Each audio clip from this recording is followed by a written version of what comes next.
For continued coverage of the unfolding humanitarian situation in Burkina Faso, CGTN's Peninah Karibe has been highlighting the plight of hundreds of people displaced by jihadist attacks. She now takes a closer look at the impact of the violence on learning activities in the West African country.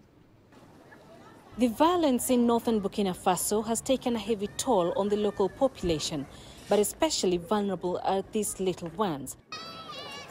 They have had to endure horrifying experiences, one that led them, their parents and caregivers being displaced.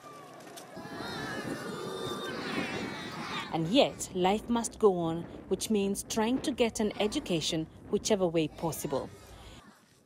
Before the arrival of the IDPs, this school had registered 600 students. Now that number has doubled, extremely stretching the school's resources.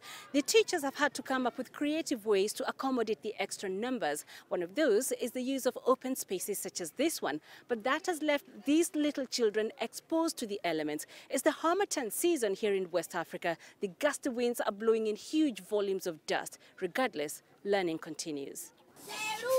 This is a makeshift class catering for over 100 children.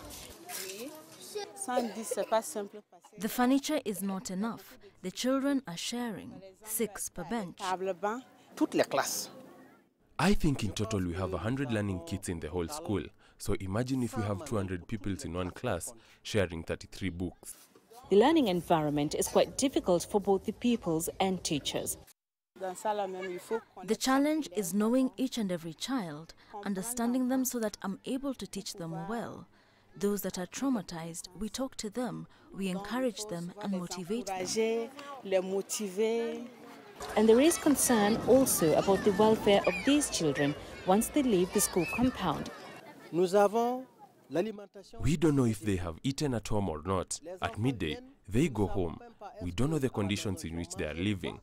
All this is affecting their performance. There used to be one school here, but because of the swelling enrollments due to the displacements, another school had to be established. We have an obligation to help them despite the challenges, because if we don't help them, we are creating more problems for the children. Life has not dealt these children a fair chance of getting a proper upbringing, and yet they remain full of life, grabbing at every opportunity to better their future prospects. Peninah Karibe, CGTN, in Kaya, Burkina Faso.